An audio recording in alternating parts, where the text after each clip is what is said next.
My name is Andres Sanchez, Andres Business Finance. And today I'm with a brother, with a friend of mine, with a very knowledgeable person in all finance, in capital markets, in actually even in health. He's a doctor as well. So, Dr. Francisco Cuza from TLD Capital. Doctor, ¿cómo estás? Thank you so much for that kind introduction. I'm humbled. I thank you. What can I say? It's been a long journey, learning about capital markets, and then starting TLD Capital, which by the way is a capital markets broker. I broker residential and commercial mortgage loans. I particularly am specialized in real estate financing.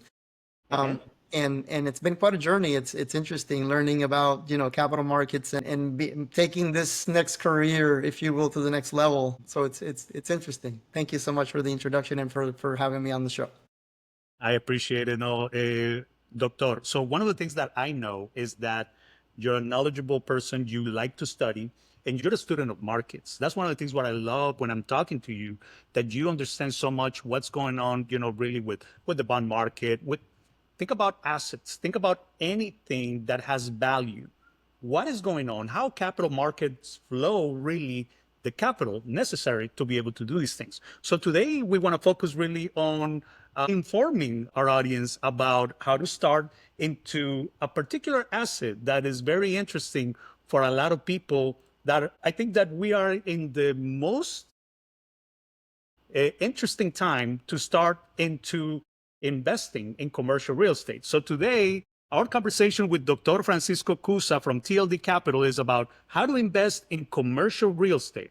And we have really 5 easy steps that we want to follow. So I am really looking forward to learning how to do these, how to start, because a lot of times, again, we've done it. We've made investments in properties and, in residential, commercial. One of the things that most people are wondering is, how do I start? What do I need to get together? In this conversation, we want to really inform a lot of people how they can get their ducks in a row to get this done. So tell me, and I'm going to start with a couple of questions with you, because I know that, what are you a doctor? Because you are the lending doc. So what are you a doctor of? So I practiced 11 years of foot and ankle surgery. So I'm a podiatrist by training. I was in private practice, and I practiced for 11 years. Okay. But at some point during my journey, I began to just get interested in how other things aside from medicine worked.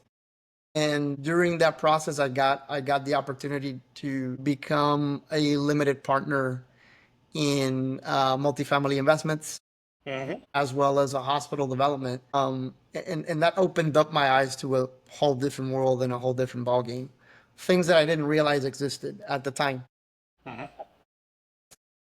And so there it went. One of the things that I did know is I know how to learn. Um, and I had to learn. I had to treat patients. And in order to treat patients, you have to know what you're doing, and you have to have, if you're in the operating room table, the reality is that things are not going to always go to plan. And so you plan ahead and you visualize when you're in the OR setting, in the operating room, if this doesn't go this way, what are the other potential outcomes, and how am I going to solve or get to the other outcomes? That's how my mind works.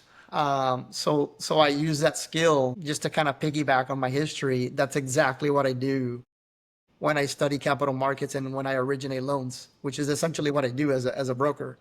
In loan origination, you have to figure out your patient, essentially, or my client at this point is, okay, what are we looking for? What are we trying to accomplish? And then what are the potential exit strategies that could come out of this entry, if you will, right? If you're going to buy an asset, you don't just buy it and then what? Are you going to operate it? Are you going to flip it? Or what are you going to do? Are you going to keep it for 5 years, 10 years, 7 years? What's going on here? And then what kind of asset is it, right? Is it multifamily? Is it CNI? Is it hospitality? What are we doing?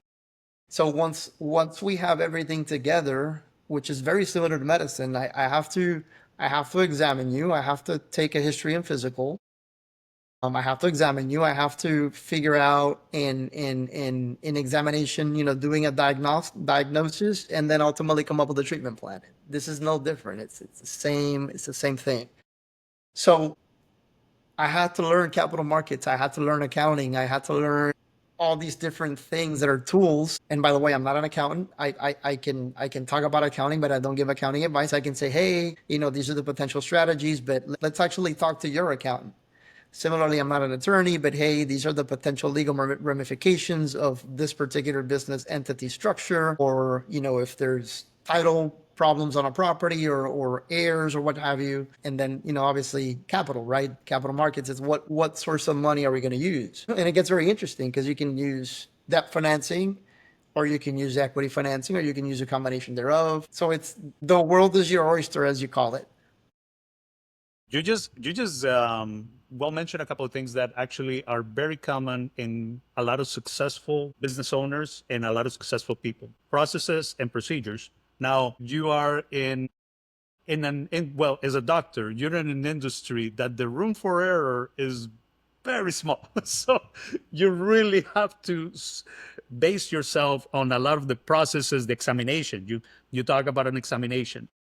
That's really, one of the things that we discuss a lot of times with clients and, again, with affiliates, with people that we talk about is, look, the examination is the first step to understand the blood work of the transaction, let's say in this case.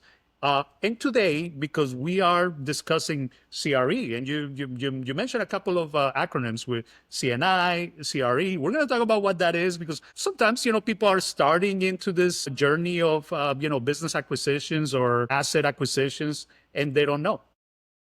Well, one of the things that you got to understand is if you look around, everything around you is built and maintained by businesses, small businesses and mid-sized businesses that are supporting all of your infrastructure. We're talking about technology. Right now, the way we're communicating right now, office space, medical for a lot of the hospitals, and again, clinics. You see construction everywhere. Well, those are businesses. Then you have transportation, logistics, all of that. Food and beverage. Well, everywhere you go and you eat, somebody had to come and do a supply. So what happens? All of those businesses, they need a little house to be able to operate. Kind of like you need a house to be able to have your family there. Well, the business also need a house. That's where it becomes CRE, commercial real estate. That's really the best description that we can give. So that's why understanding what are the steps to get into commercial real estate, it's very important.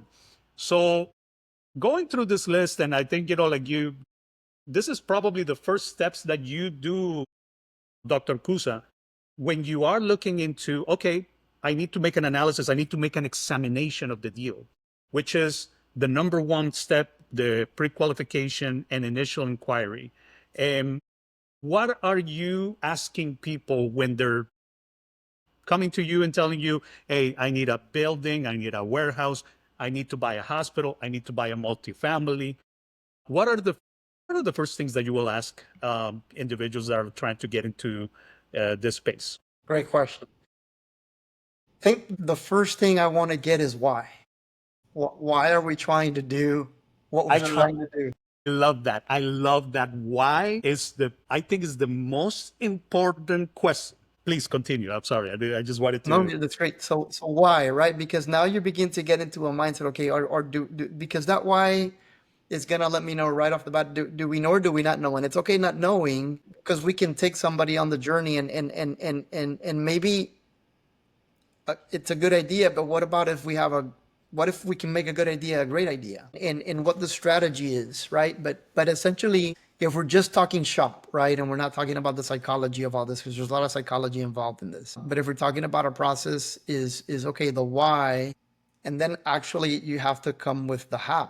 How are we going to do this? And actually, I love those questions. Why and how? Let's tie it, into a lot of people that come to you and say, oh, I need money to buy. What is the most common request? Depends on who it's coming from, but let's use a profile that I'm very familiar with, and I was in that industry, a physician. Let's say I want to buy a building for my practice, let's say. Say, okay, great. So now I already know the why. It's a building for the practice, so I already know that this is owner-occupied real estate, which is different than non-owner occupied real estate. So now I'm already thinking about the structure. Okay, what is the best paper or what is the best product for this CRE purchase, right? So there's a big distinction between owner occupied and non-owner occupied real estate and how you finance these things and the risk that a lender has to take when they underwrite these things, right? So that would be step number one. So then you would have to say then you analyze that practice financials, right? What is the profit and loss for the practice? What is the sponsor, in this case the owner, what is their personal financial statement? You know, where are you? And there's no right or wrong answer, guys. It's the important thing for everybody, because people you're throwing terms and P&L, PFS, or personal financial statement. You know, what do you have in assets? We're just trying to figure out, going back to the doctor-patient relationship, is I'm trying to come up with a diagnosis and see, okay, where can I place you at, or what size, right? Purchase price. Is your practice going to sustain that note? Are you generating enough to buy X building? You might be undersized or you might be oversized. So we have to figure out where is that sweet spot. So that Very, very good question. And I want to tie that into Dr. Cuza, which is two things: owner occupied and non-owner occupied. The practice is going to be owner occupied because that means that the business is going to be supporting the request for the funding. What does that mean? That means that the business has income expense reports, it has the cash flow going through the business to be able to suffice the debt. Now, different than that, which is another form of CRE, is the non-owner occupied.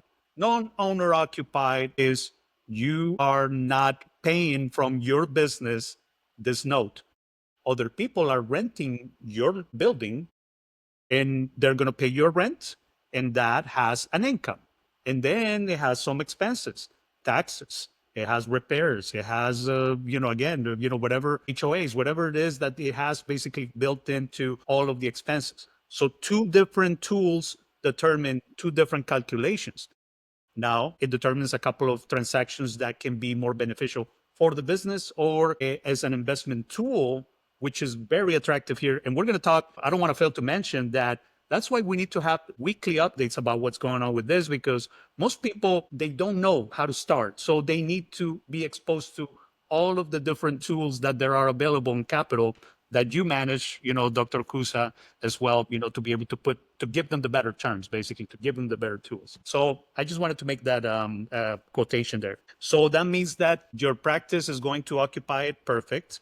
And so you get a list of items, really needed, which is the business financials, all the income expense reports. The business financials that determine the cash flow, the personal financial statement of the owners of the business, because the owners of the business are the guarantors as an individual, basically, of the business. Perfect. What other things are you looking to know? Maybe the value of the business, the value of the property. I'm sorry. Yeah, for sure. So basically, is appraisals are typically done for the value of the property. And is the property, does it need renovations? Does it not need renovations? Is it turnkey? One thing of note is we don't take it for granted. Okay, I'm obviously, let's say I'm buying an office building to run my medical practice. So obviously, one of the things that we have to make sure, okay, do you actually have a license for this? If you're not a physician, then it's not going to work unless you're buying it and then you're leasing it to a medical practice, which is different. Now it becomes non-owner occupied. So these are things that most people think that they're savvy when they're trying to talk to us, but the reality is that we have to structure it in the right way. There's a certain product, just like there's a specific ring size for my finger, there's products that are going to be tailored to the strategy, but we have to have an honest conversation about it. So that's key. So in addition to that, so basically a property valuation, for the most part, CREs, we're going to need phase one studies to make sure, environmental studies, essentially. That's key. We mostly won't see that in residential, but in commercial, at the very minimum, phase one is going to be necessary. What is the environmental, to explain to the audience that maybe they're not familiar with that? So basically, it's just to make sure that there's no contaminants, there's no exposure of contaminants within that piece of real estate. That's for a lot of lenders, if there's contamination, it's a hard stop, because then there's no marketability of that property. Well, and one of the things that, and we know this because we discussed this, phase one is needed on all commercial property acquisition loans. Why? Because let's say either the owner that was before there or the renter that was renting that location had a business. Maybe that business had an element of contamination. Think about, let's say, a gas station. Do you think that a gas station has a risk of contamination? Let's think about a garage shop, like a mechanic shop. Do you think that it has a risk? Well, yes. One of the things that we want to make sure is that we understand that the asset has not been compromised on any environmental ways, because then if it doesn't go through phase one, then it has to go through phase two, which is a lot more costly and a lot more deep into really the ground, the contamination. And then guess what happens? There's a remediation that might have to be done, and those remediations can be very costly as we go down the line on those type of assets. So I wanted to add that to you, to that. Yes, Perfect. sometimes that when there's that sunk cost, if you that's what's called. Sometimes the juice is not worth the squeeze when it comes to that. So it's just things that people at the first notion they think it's as a gimmick. Why do I have to get a phase one? But actually, it's protecting you. Yeah, does it cost you? Do you have to? Did you have to pay to do that? Yes, it's a third party vendor. Guess what? It protects you, and all the due diligence is necessary because at the end of the day, it's protecting you and it's protecting the capital. The last thing, if we're going to talk about just bigger markets for a second in capital markets, and smart money wants to be protected. Lenders are very risk averse. What they want is they don't want to eliminate that principle, and just to, loans or bonds. Okay. They're going to be converted at some point to an investment vehicle, and that money has to be protected some way, somehow. And so who better than a lender to protect your position and their position by doing the appropriate due diligence? They didn't invent these processes. These processes are there for a reason. So it's just understanding the why, and it becomes a little more clear. Okay, yeah, it's going to cost me money, but guess what? It's going to cost you a whole lot more if you buy it cash, and then you realize now you have something that's not marketable, and then you can't sell it for what you bought it for. Completely agree. Look, I mean, actually, the gas station example is a very good example. Why? Well, I've had usually, like you have family, what we call family practices, which is, let's say families that get together, and or a small group of investors that go and buy gas stations. They love to buy the cheaper gas stations because they say like, no, this is a great gas station. It has good traffic. It's like, okay, how long has it been there? Oh, it's been there for 30 years. It's been, okay. How are the environmental reports done? Let's look at that. And a lot of times you start looking at the remediation cost, it doubles the cost of the actual location, then it doesn't make sense. So that's why you got to be really careful when you're choosing a commercial property that doesn't have an element of environmental risk. So here's a little nugget for somebody that's looking at this, and they're gonna say, "But wait a minute, you're talking about gas stations, and you first started talking about medical practices." Okay, so let's go to that. So let's say that you're buying a medical office space or a building or what have you, and across the street there's a gas station, and it happens to be the gas station is at a higher slope than your property. So now you can have basically sediments or contaminants flowing down to your property, and you thought it wasn't your problem. It's an adjacent lot, it has nothing to do with yours. But guess what? Their contamination has actually contaminated this lot, and now it becomes a problem. So just for somebody that might a savvier person might think, wait a minute, what?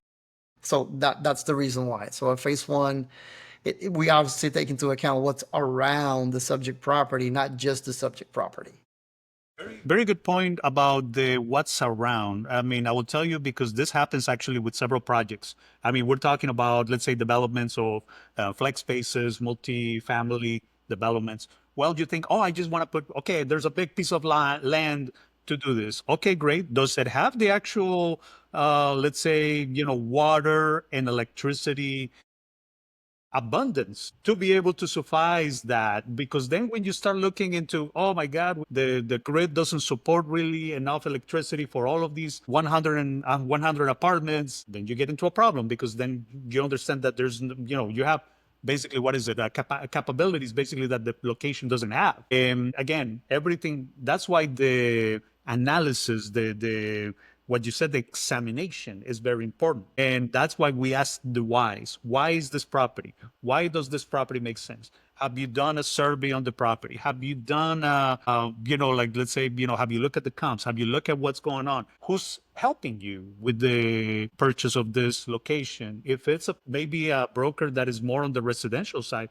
maybe they don't know a lot of this ins and outs. Look, there's nothing wrong with that. We specialize in different things. And in this case, make sure that you choose a knowledgeable realtor that is in the commercial space. Why? Because when it comes to commercial, it gets a lot more complicated. And honestly, between contracts and all of those things are a lot more detailed. And remember that consumer protection laws are different for the purchase of a house than for the purchase of a commercial property. So getting attorneys involved and things like that, to make sure that we review all the documentation, it's a great thing to do. Kind of insurance basically for you. Agreed. Agreed. And the same thing happens with lenders too. Yes, on the residential side, there's a lot of what we call disclosure requirements, a lot of TRID stuff and disclosure requirements, which doesn't happen that much on commercial lending. There's still some disclosures that need to happen in term sheets and what have you. But the assumption is that when you get to these bigger transactions, then you're a bit more sophisticated. So that means that you're actually required to do some due diligence. You're not just 100% protected. So you have to be able to work with teams that are watching yours and each other's backs too. That's important too. Having a good team that collaborates, having a lender that collaborates with an agent, having an agent that reciprocates to the lender. Client has to be on board too. There's a lot of responsibility with the client, the borrower, the potential, the sponsor, attorneys. This is definitely a team sport. And like in any team, I don't necessarily need, I love soccer and I don't necessarily need 11 Lionel Messi's on the pitch. It'll be a mess. I need one Lionel Messi, and then I need a great goalie, and I need all the pieces that fit together. Otherwise it's a mess. So just word to the caution there. No, I understand. Like, what is it? Like, not enough Indians, too many chiefs or something like that. Like, that's not what you want. You want somebody to lead the process and everything. Now, this is the reason why, actually, and you and I, we agree on this because, well, we're in this realm. As a broker, you are championing for the client. Bankers, when most people go to a bank and they talk to a banker, the banker works for the bank, and the bank has, let's say, one flavor or one tool to be able to do the transaction. A lot of times, and this is how we end up, having these conversations. The bank is focused on only doing, let's say, commercial owner-occupied real estate. They don't want to deal with investment property. They don't, because of their own regulations, because of their own balance sheet. So the banker, as much as they want to help you, there might not be the tools available in the bank. That's why having a conversation with an expert that knows all the types of funding that are available for all of the different asset classes, it's very important. We talk about assets because you and I, we're constantly looking at where capital flows and where things are going. We are in the most interesting times for the United States of America, small business to middle market. Why? Well, I believe that this is going to be a great explosion in the business, manufacturing, CNI, and we are reshoring. This is the conversations we're having right now with a lot of the companies that really, a lot of their supply chain was outside of the United States. Now they're evaluating because we're constantly right now looking at what tariffs are doing to their product and the value. And maybe there are things that we need to reshore. There are things that maybe we don't need to, or maybe we need to nearshore.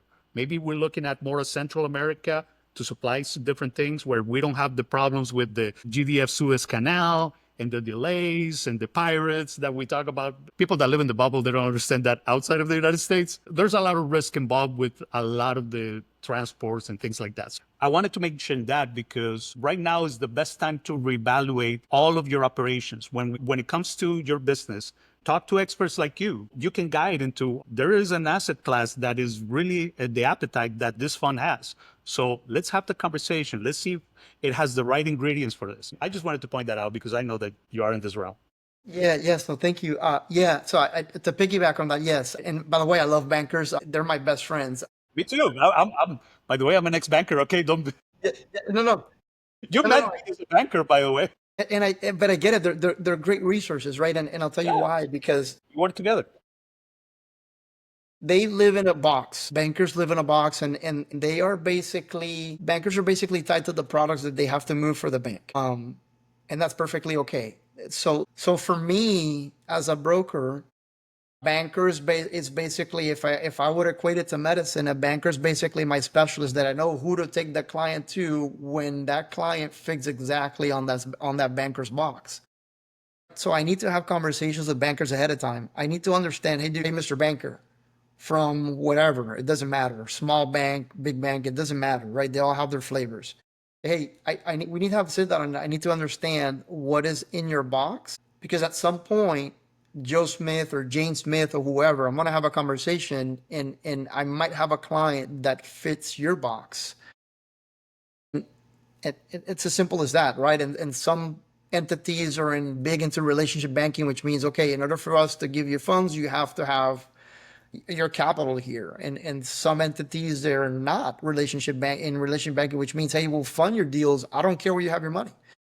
And for some people, they don't want to have, some clients, they want to have the money where they want to have it, but they don't want to have a loan there. It's just, so everybody's different, and each assets are different. So by understanding how to source capital correctly and then following the capital markets becomes an easier endeavor, because we know where to place it. Essentially, that's the value that we bring to the table. That's not just being a one-trick pony and, hey, I'm a broker, but I really only broker products from this bank. Well, you're not a broker at that point. You're just an extension. You're an independent contractor for that entity. You're not really a broker.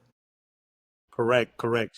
No, I agree 100%. I mean, and again, you and I we're in the business of working with different funds, different bankers. Again, there's banks, regional, national. There is what we call CMBSs, uh, commercial mortgage-backed security houses, life insurances. So there are different funds out there that are looking a certain appetite for certain products, and you might be looking at the product in particular that is really their cup of tea. So relationship banking can take you really further, especially with good bankers. I mean, I know that bankers do the best they can, to be able to provide. Now, let's go back to the steps, because I want to make sure that people don't forget, and I want them to make sure that they pay attention, and hopefully take a screenshot or contact the lending doc, Francisco Cuza, and his phone number, which we're going to talk about later. Once we do the pre-application and the initial inquiry, kind of like the examination, as you mentioned, once we know what the project is, what the asset acquisition plan is, then we look at what is the loan application and documentation, correct? Essentially, yeah. So we kind of touched upon the application and documentation. So basically, documentation is supporting what you put on an application. Right. So the reality is that CRE, or just any real estate purchase in general, whether it's residential or commercial, guys, this is not like buying a car where it's stated, and then, hey, I make X amount of dollars, and then if I have good credit and I'm gonna buy the car, and there's certain tiers when you go to a very high level, then there's gonna be some verification. But the reality is that everything here is verified. We do what Ronald Reagan said a while back. We trust, but we verify, and we verify everything. So if it's on a piece of paper written in the application, if you have, for example, and you say, hey, I have $100,000 in my Chase bank account or Wells Fargo or wherever bank you bank at, then we're going to ask for the statements.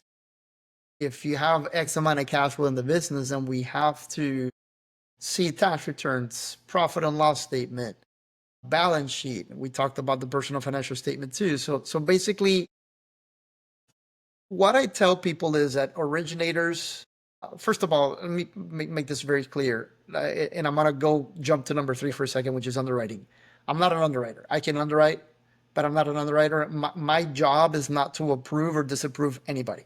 My job is basically, I'm like an attorney, if you will, and I have to present the case to the underwriter, and the underwriter and the credit committee will decide whether to move forward or not. So my job is to get a concise history on paper, and I'm gonna tell your story on paper. And if this story makes sense, guess what? You're getting funded, and it's gonna be great, and it's gonna be fantastic. If not, then we're in trouble. Because if we can't make a story and we can't do a paper trail on things, it's not going to work. Completely agree. And yes, we are championing for you. So, in your case, you're championing for your client. So you want to make sure that all the ingredients are there. Then the judge, in this case, let's say, which is the fund or the bank or the credit union or the, whatever fund that really is interested in your asset class, is going to do the underwriting and due diligence. Now, we are there presenting for you and making sure that all the information is conveyed properly. Most business owners, and they know about their business. If they are in manufacturing, they know how to manufacture. If they are doctors, they know how to be doctors. But they don't understand what it takes to get the capital to be able to acquire the assets, to do working capital, to acquire equipment, because that is another analysis. That is really another blood work that you're analyzing. So perfect. So number three, they do the underwriting and due diligence. Once they get to number four, what happens? The loan structuring and credit committee approves the loan, right? That's when we start getting everything ready and we get what is called the LOI. Can you tell us a little bit about that? Well, hopefully by that point, my steps are a little bit different. So my LOI comes ahead, typically in pre-underwriting, and then having a credit approved LOI, which means, you have already an underwriter seen this, not just myself, but an underwriter saying, hey, based on what I see here and based on the structure, this is a doable loan. And so at that point, not only is it a credit approved LOI, it's a term sheet essentially. But not a commitment to lend, not yet. The commitment to lend comes after all the due diligence has been done, complete and full underwriting with all the third party verification done, meaning surveys, appraisals, phase one studies, you name it. Once that is done, then you're now at the stage of, okay, now we're ready to lock this. So basically there's in a commitment to lend, and some lenders do it differently. You can float when we're doing rates. It's part of the negotiation too in commercial, which is a little bit different in residential, but basically you can either float rate or at underwriting, once it's submitted, that rate is locked. So there's different lenders do it differently, and different products are different, but essentially now you have the rate locked, you have a commitment to lend, and subsequently that loan package goes to closing. And typically when closing gets it, now you have a title company involved, which is outside of the lender. The closer from the lender is collaborating with the closer from the title company. So basically your funds then are ultimately going to be wired to the title company. And then at that point, with the grace of God, you have consummated a transaction.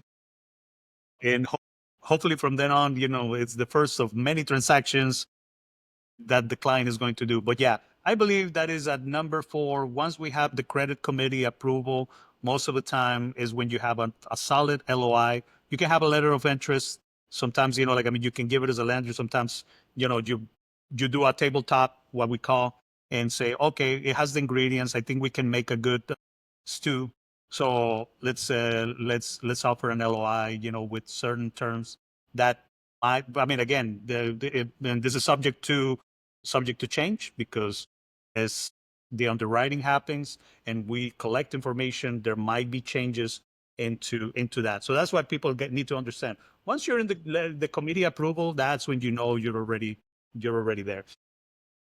And the closing and loan disbursement in documentation and legal closing. I mentioned this because a lot of times people think that the transaction is done just when everything is closed and that's it. No, that's the beginning. That's the beginning of everything else. What do you think?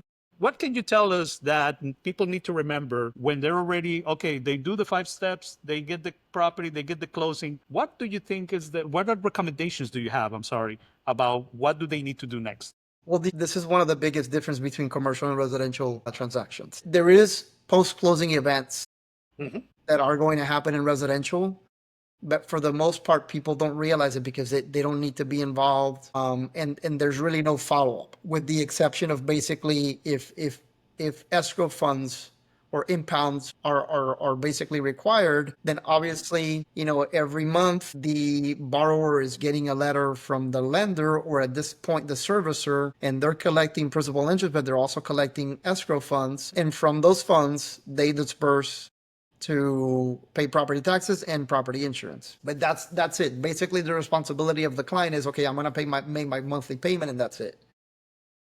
In commercial, you have post-closing covenants, and that means that you have to keep a certain debt service, so your revenue still has to be there. The servicers are more involved in commercial because they're still, for the lack of a better word, they're still underwriting your loan on a yearly basis. So there's look backs and stuff like that. So you can't just say, hey, I've closed and that's it. I don't have to manage this anymore. There's still some management involved. So servicing on the commercial side is more involved, and operators need to know that. So that's key. And then when you talk about capital markets, this may or may not, actually it really has nothing to do with operators or owners. But obviously, if you follow big money, these things are then pooled, securitized, and then sold on secondary markets, which is how lenders get the liquidity back so they can repeat the process again. So you have to understand the bond market. And we as originators, at least the responsible ones, understand that we're the first link in a very long chain. And if we don't do our job correctly, then we're going to mess up the people that are downstream from us. So it's important. We have a big responsibility. I don't know if many originators see it that way, but I do. I take it seriously.